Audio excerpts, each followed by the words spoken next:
Hi, thanks for clicking on the video. This will be one of the most personal and honestly quite a bit scary videos I ever share. What I'm about to show you is a recording from just a few years ago where I had the opportunity to publicly share my testimony at my church in a service called Stories of Thanks. And what you're going to hear is a very condensed version of my testimony, but it's important to note two things. Number one, everything I do on this channel, everything you hear me say, everything you see me attempt in ways to challenge myself and grow myself makes no sense if you don't understand where I was. And I hope this video will help give you some idea of the darkness that I walked in. How can I communicate to you? How can I show you? How can you fully grasp all the ways I've been healed, restored, redeemed, and made whole if I don't allow you to see or understand just how broken I was and the darkness that I was walking in? Number two, if you stick around after this video, I'm going to share some additional context and fill in some of the gaps that aren't covered in the video to help it make a little bit more sense. But in addition to that, every video that I put out on this channel is a continuation of this testimony. So consider what you're about to see the starting point of my journey from death to life, from darkness back into light. But I'm not done yet. There's still more to the story. Hi, my name is Chris. I was a police officer here in town for 11 years. I was most well known for my work in the community, and when people saw me, they saw the happy, funny, lighter side of law enforcement. What people didn't see, however, was the battle that I'd been fighting in private. Physically and mentally, I was broken and really struggling. I'd sustained a series of injuries, including a significant neck injury, and I was in pain every single day. Additionally, at the peak of my career, I really couldn't go anywhere without people recognizing me, and I'd started to experience severe social anxiety. As a result of it, my heart would just beat out of my chest walking into a room full of people, including coming here to church. I was also experiencing the negative effects of trauma related to some of the calls that I was a first responder on. I spent most of my career in roles outside of patrol, but in my time as a patrol officer, I just happened to be the first responder for several calls in which children had died really tragic deaths, and I couldn't do anything to save them. And those calls haunt me. That combined with the anxiety led to me experiencing panic attacks. I wasn't sleeping and I would get these crippling migraines, and the only person that had any idea what I was going through is my wife, Dawn. And although I was in bad shape, the cost was high, it was always worth it. It was my honor to serve my community. I was so proud of the work that I got to do. And then my career ended. I made a mistake, and even though I didn't intentionally do anything wrong, I should have known better, and I had to learn some really hard lessons. And my life got really difficult for about 6 months. And the weight of everything that I'd already been carrying, now paired with the reality of my own failure, just shattered me as a person. I made the decision to leave law enforcement altogether. It wasn't the way that I thought my career would end, but I thought that a fresh start would be good for me. The problem was I carried all of that brokenness with me into my new beginning, and so much of my identity up to that point had become Chris Guerra, the police officer. So now in the career that I'd literally given my body and my mind and poured my heart into, when that was gone, so with it went my sense of self-worth and purpose. I fell into a really dark place. Self-condemnation and regret got so deep into my spirit that I just wanted to hide my face away from the world. I isolated myself from everybody except for my family, and I genuinely started to believe that my life no longer had any value. Because when I looked in the mirror, all I saw was this broken shell of the man that I used to be. What I did right in the midst of the darkness is I never quit reading my Bible. I never quit praying. I never quit talking to God. And I remember God impressing upon me in my darkest moment that if I was going to survive this, I couldn't continue to try to carry it all on my own. You see, up to that point, I'd never told anybody what I was going through because as a man, it made me feel weak. And as a Christian, I felt ashamed. How could somebody that loves Jesus like I do end up here? But eventually I confessed to Dawn what I was struggling with, and she just loved me unconditionally like she always has. And she began to pray for me and help me work through it. And then God impressed upon me that I also needed friends in my life. And I said, okay, God, well then give me those friends. And He has given me the very best friends. He brought people back into my life that knew me before I was a police officer. We actually used to serve together here in this church 20 years ago as young adults. And my friends have loved me and encouraged me and reminded me of who God says I am. And now I'm healing. I'm starting to feel like that old Chris again. I don't have to hide my face away from the world. God is restoring everything that the devil tried to take from me. I have a great new career that I love. I'm even back serving in law enforcement again, part-time, now as a reserve police officer. But most importantly, I know and believe that I'm not alone. I have people that love me. My life still matters. And yes, I have a past, but He has a plan. I have pain, but He has a purpose. And I've even got some broken pieces, but He takes the broken things and raises them to glory. And I am so thankful that God can still use someone like me. All right, so let me add some context here. First and foremost, the testimony itself and actually doing the testimony. I said no multiple times whenever I was asked. I have a dear friend named Mickey Lerma, or Micaela is her name, and she pursued me on this. She knew some of my story, and she felt like, hey, I really feel like you're supposed to share this, and I really feel like it'll help you in your journey to heal and become whole. I said no so many times, and she was persistent, and I felt like God was calling me to share it. So that's the very first thing I want you to know, is that it almost didn't happen, but somebody reminded me, you know, the Bible talks about how in the end, it talks about Christians being at war, you know, with the great enemy and everything. And it says they overcame by the blood of the Lamb and the word of their testimony. And that hit me so profoundly. Well, the blood of the Lamb that's pretty obvious, right? We overcome through the sacrifice of Jesus and, you know, what He's done for us and the hope that He provides us, if you believe the way that I believe. But the word of our testimony, how strange, how odd. And what I just really felt impressed upon me was there's power in being able to tell your story. There's power in getting out from behind any shame you may feel about the parts of your story that you aren't proud of. There's power in being vulnerable and walking in what I consider to be true courage. I mean, it's the scariest thing I've ever done, is sharing my story publicly. But that's truly, you know, if I consider myself to be a courageous person, it's probably the most courageous thing I've ever done, truth be told. So whenever I thought about that, I just thought about what God had told me when my life was really falling apart.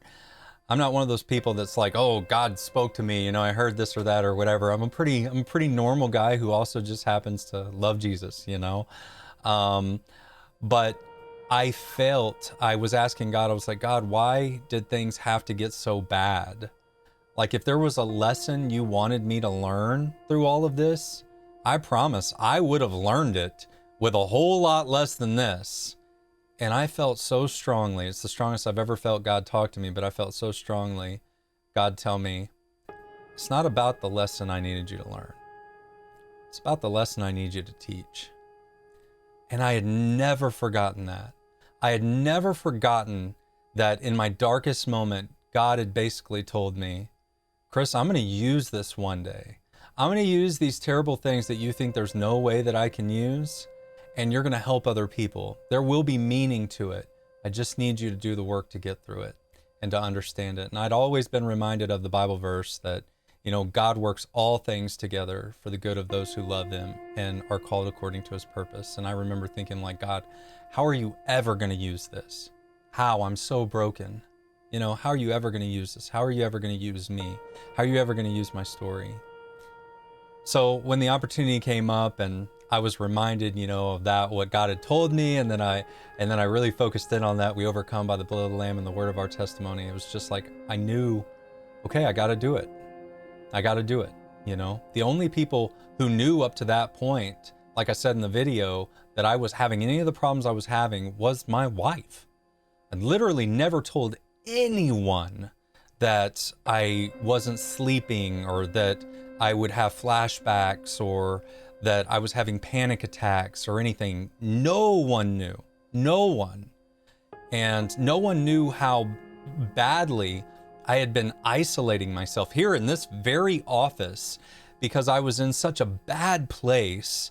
I would come out here and there were times that I literally shut myself in here for 7, 8 days at a time, because I didn't want my family to see me in the condition that I was in. I felt so worthless and like I say, broken and just no good to anybody. And I didn't want my kids and I didn't want my wife to see me when I was in such a deep depression, or when I was really, you know, going through episodes and really struggling with things. So up to the point of doing that, no one knew. No one. So literally the first time so many people in my life who love me, care about me, found out that I was having any of these problems was whenever I actually delivered my testimony. And that was scary, because I didn't know how people were going to react. I didn't know how my family was going to react. I didn't know how my friends were going to react. I didn't know how my former law enforcement colleagues, and even at that time current law enforcement colleagues, were going to react. So it was really, really intimidating, but it sparked something in me that has carried through, you know, all the way to this day. Walking back a little further, I think it's important for everyone to understand kind of the dynamics of what led me to such a dark place. So I describe in the video the effects of trauma. Even the way that I worded it still kind of catches me, because I knew, like, I really knew I was dealing with PTSD, but I never wanted to speak those words, and I didn't want to accept that that's what it was. And at the time that I delivered my testimony, I had not yet been officially diagnosed with PTSD. I was trying to work my way out of that really dark place, and I'd done things that were really helping me. Like I said in the video, I'd started to spend time with people. I got friends, and I just started to, you know, bring myself out of isolation, but I still had a really long ways to go. And a lot of what I was doing at the time was really, it was helping, but there were still these root causes that I hadn't addressed. So obviously building my faith, building my friendships, all that is critical. I had to do all of that, but there was this deeper layer where I had an injury, you know, I had an injury to my brain, and I was not dealing with it. I was instead dealing with the symptoms. So although my life was much more hopeful and my life was much more full and fulfilled, I was still not sleeping. I was still struggling with anxiety. I was still having a lot of those problems. And so at the time that I shared the testimony, like I say, I couldn't even speak the words PTSD, although I knew that's what it was. I knew that's what it was. But I come from a culture, law enforcement culture, where you don't talk about that stuff. You just don't. And for me in particular, there were a couple of dynamics that were at play that made it especially difficult for me to admit that I was having those problems. So number one, whenever I became a police officer, I just wanted to be, you know, a cop like anybody else. My root of everything I ever wanted to do was help people, always. So that may sound cliche, but it's the truth. I became a cop because I was unfulfilled in my life and I needed to help people. That's why I became a cop. So for me, I just wanted to be a patrol officer, respond to calls, you know, fight, chase, take bad guys to jail, do all that typical stuff, right? To protect people and to help people. That's what I wanted to do. And I did that for a couple of years, but then we'd gotten a new chief, and that chief really wanted to increase our community outreach efforts, essentially. And we had a unit called, at that time, the Community Services Unit. And essentially you were kind of like, you were the smiling face of the police department and the educational hand of the police department, where you'd go out and you would engage with people in a positive way, since so much of law enforcement, you're showing up when people are having their worst day, right? So it's important to have times when people get to connect with and engage with police officers when they're not having their worst day, or, you know, their life isn't falling apart at that time. And I guess my leadership had kind of recognized some of the natural qualities of my personality, which I'm very outgoing. I'm, for the most part, well-spoken and things like that. And they approached me, and I just had my first kid, just had a new baby girl at home. They approached me and asked if I wanted to go and be part of that unit. And at first I was like, no, heck no. I want to be a cop. You know, that's not real police work.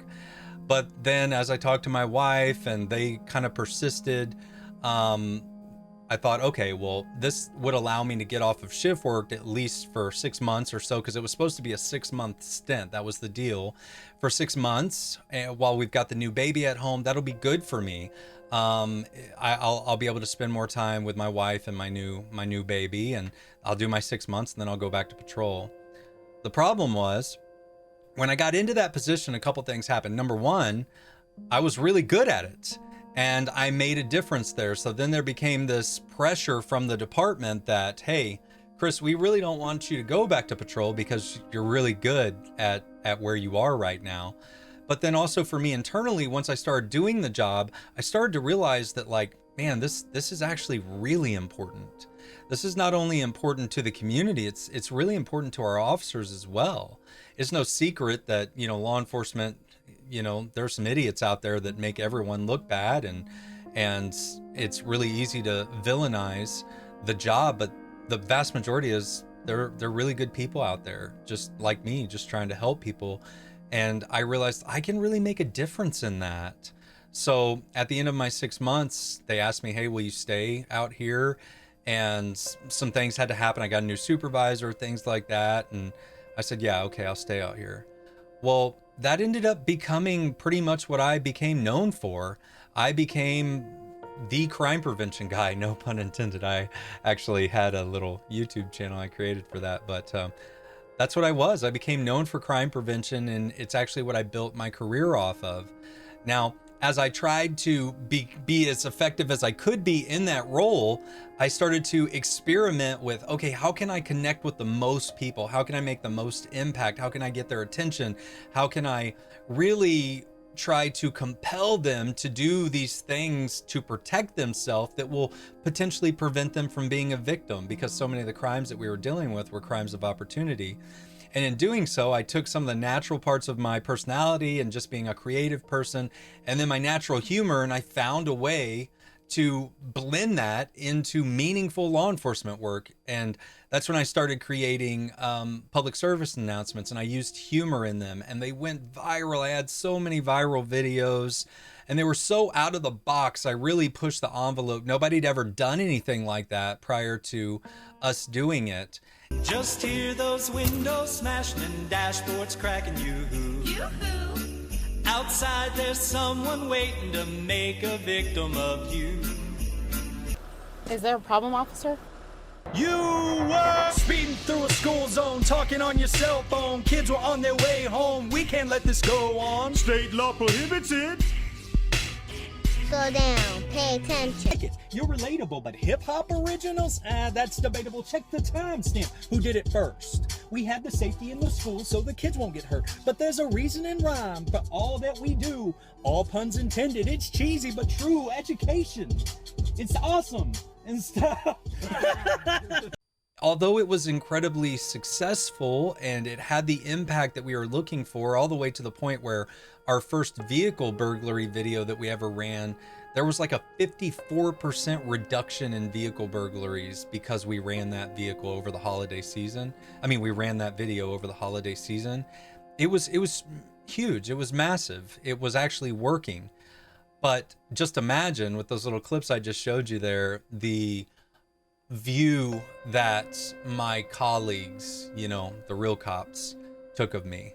Suddenly, internally, you know, it's like I became a joke. and I wasn't a real cop anymore. It didn't matter that all of the things that, you know, a real cop does as far as shooting and driving and all that and everything, 9 times out of 10, whenever we went out to the range or we went out to the driving range, I was at the top of the pack with everybody else. None of that stuff mattered. All that mattered was, you know, Chris isn't a real cop anymore. So there was just kind of this internal thing happening, but I knew I was doing the right thing. You know, I knew it was the right work. I knew it was the right move, and I knew it was having an impact. So I just couldn't let all that internal macho pressure get to me. But because of that, and then also because I was so successful in those efforts, I became like literally like a local celebrity where I couldn't go anywhere without anybody recognizing me. I couldn't go out with my family when I was off. I would try to disguise myself. I would wear caps everywhere, try to make myself as incognito as I possibly could be, but everybody knew me because I just permeated the local landscape and the messages and the videos that we were getting out and that we were doing. And so with those two things, not only was I, you know, having social anxiety about being recognized everywhere because I had all these untreated, you know, symptoms I was dealing with, but it made it that much more difficult for me to admit that I was struggling in these other areas because I would think like, okay, the other cops already think I'm a joke and they think I'm weak because of the work that I've chosen to do. And the community really looks to me as kind of the face of the police department. If I let anybody see that I'm going through all these things, what does that do to the department? So I had to put this shell around myself that I was having these very real problems, because even though I'd only been on patrol for a couple years at that time, and I went back to patrol as a patrol sergeant and got more time in there, but even though I'd only been on patrol for a couple years at that time, some of the you know, you can have your worst call on your first day on the job. That's just kind of, it's like a Russian roulette, you know? And even though I didn't have 10, 15, 20 years on patrol like some of the guys at the time did, I had some really bad calls in the short time that I was there. In just those couple years, I had some really bad calls. And like I said in the video, they revolved around children and they impacted me. They affected me. There's this funny thing that happens whenever you come from the type of culture that I come from, where it's like, I almost felt like, because I didn't have 10, 15, 20 years on the job and these other guys did, and they seemed fine, like it makes you feel like you're not worthy of the trauma that you've experienced, if that makes any sense at all. But it made me feel like, dude, there's other people out there that surely they've seen way worse than you have. They've been through way worse than you have. Why are they sleeping at night and you're not? What's wrong with you? Are you weak, right? And all those things that people wanted to say. It's hard to not start to believe that, you know. Are you a real man? Are you a real cop? Are you just a weak person? And for me, I can't even express how badly that bothered me, because I've been a fighter my entire life. This little chunk of my testimony, that's only part of it. There's a whole lot to my story that's not even covered in this part of it, but I've had to fight my entire life. So the idea that, you know, people thought I was weak was just something that was almost unbearable to me, to the point that it literally began to make more sense to me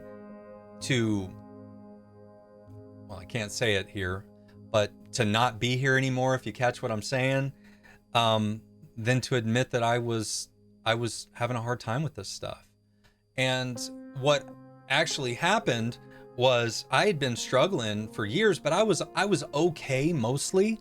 But whenever I promoted and I went back as a patrol sergeant and I started putting in more time on patrol, that's when I actually had the worst call of my life that I've ever had. And that was the call that actually just kind of like, it shattered the retaining walls that, you know, we put up in our minds. That's kind of how I know how to describe it, where like you compartmentalize, and I'd compartmentalized all these really terrible calls from my first stint on patrol, and I was dealing with symptoms from those already, but it wasn't as bad as it would ultimately get. And then I went back to patrol and I had the worst call of my life.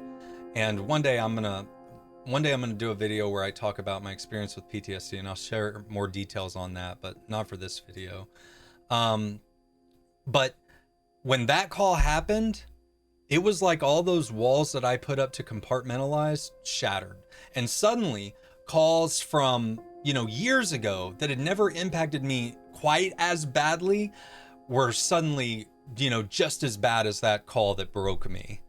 And so now I'm a leader in the organization, and I'm in really bad shape. Eventually, they realized, hey, we really actually need Chris back doing what he does best, and leading that department. So they actually created a supervisor position after they had eliminated it and put me back over the crime prevention unit. Now I'm the sergeant of the crime prevention unit. I'm leading it. So now I'm a leader in the organization, and I'm worse than ever. I suffered injuries with my back and with my neck. With my neck, I literally lost all the feeling in my right arm. For almost 6 months, I was on light duty for a long time. I was almost medically retired. I had to go through so much stuff fighting the city on that injury. So just physically, I was in terrible, horrible shape. Mentally, I was in the worst place that I'd ever been. And now I'm a leader, and I'm trying to lead people, and I'm trying to not let people see just how broken I am. So I never shared it. I never talked about it. I never admitted it. And I knew, like, in my mind, I was like, I know everybody's not dealing with it as well as I kind of try to make myself believe, because I knew that there were a lot of other people in the department that were on anti-anxiety medication. I knew that there were a lot of people with failed relationships and failed marriages. I knew that there were a lot of people that were really struggling with alcoholism, because look, like, you see the worst of humanity day in and day out. There's no way that doesn't impact you or affect you. There's no way. But I still was convincing myself that it wasn't a cultural issue. It was just a me issue. I was weak. And I wasn't dealing with it well. Fast forward, and as I described in the video, I went through some stuff at the department that really, where my whole character was challenged, and that just it was like it, on top of everything else, it was unbearable. And I came to a point where I was like, okay, I really don't, I don't see any other way around this other than for me to just change careers and leave law enforcement. And that's what I did. And I thought, okay, I'm going to go out, I'm going to have a fresh start, and this is going to be good for me. But so much of my identity had become who I was in law enforcement.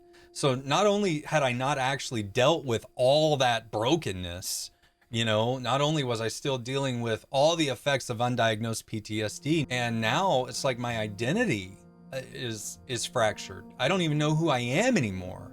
And everything that I ever wanted to be, everything I ever stood for, I wanted to be an honorable person. I wanted to be somebody who helped people. Now I've changed careers, and I went to work out at a chemical plant, and no disrespect to anybody that does that work, but for me, it was like, I didn't have any of that. Like, how am I helping people?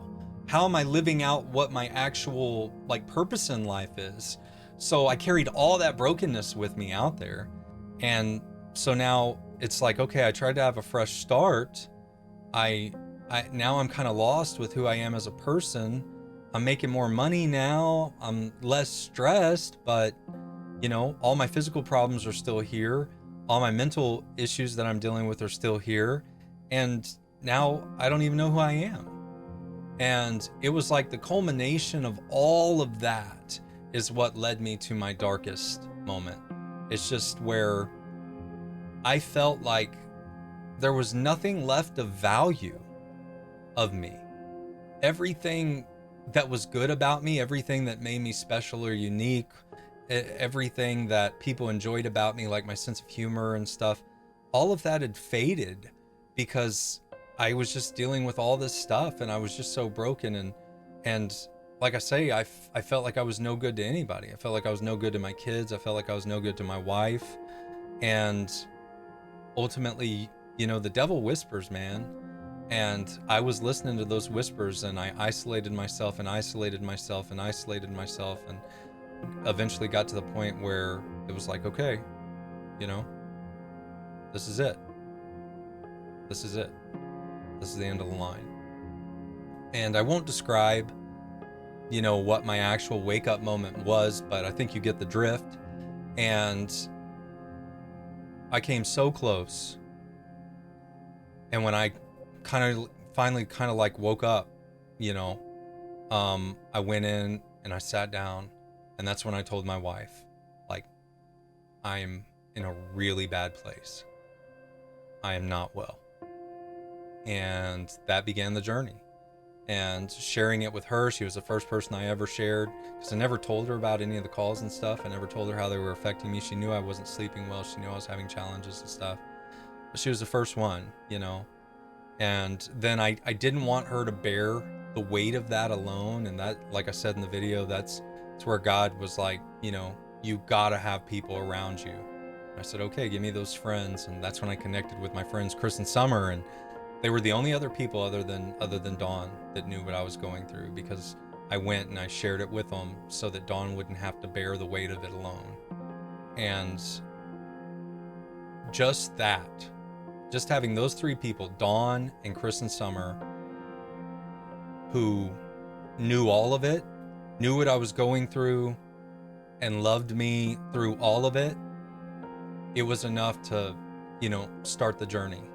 And I went from being somebody who, like, I don't want anybody to see me, I just want to be invisible, and couldn't walk in the church because I'd have panic attacks, to like, okay, I'm going to go to church and I'm going to sit with Chris and Summer and Dawn, you know, my wife.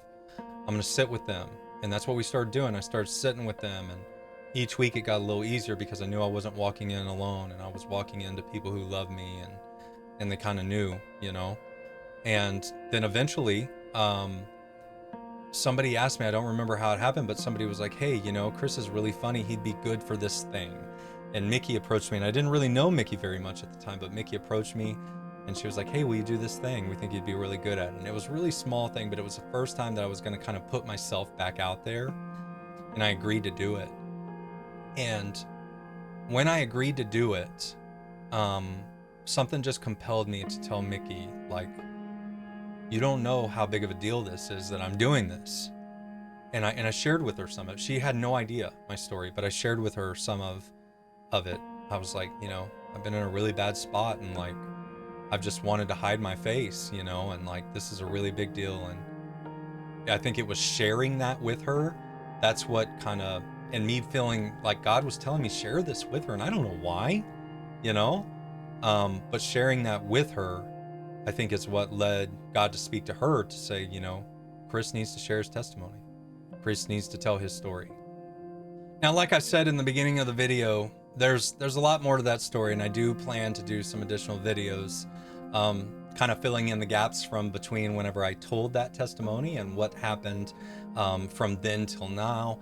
Also, like I said, talking more about just being diagnosed with chronic PTSD and my symptoms and kind of what led to that. I'm going to do a video on that. And also just my experience with the journey I've taken to get well, even after I shared this testimony. But I hope that this makes sense now, and I hope that it puts into context everything you see from me going forward. It's really difficult, you know, to put this out there, but like I say, I can't make you understand how far I've come if I don't let you see where I was. And that's where I was. And so for me, every new challenge, everything I do, right? Running a marathon, then running a second marathon, and now for these new goals that I'm setting, for me, I view it kind of like a linear path. Here's where I was, and this is the darkness that I was in, and this is the pit. You know, this is my lowest point. And every new challenge I take on puts me that much further away from where I was. So with every challenge that I take on and everything I do to grow myself and challenge myself, I view it as another chapter in my testimony. I was here, and now I'm here. Thank you so much for listening to me. If this has impacted you, if this has inspired you, if this has blessed you, please consider subscribing. It would be great. Also, if you have a story to tell, I just encourage you, there's power in your story. You overcome by the blood of the Lamb and the word of your testimony, and there's power in sharing your story. God can use it, I promise you. And I'd love to hear your story in the comments below. Thanks so much.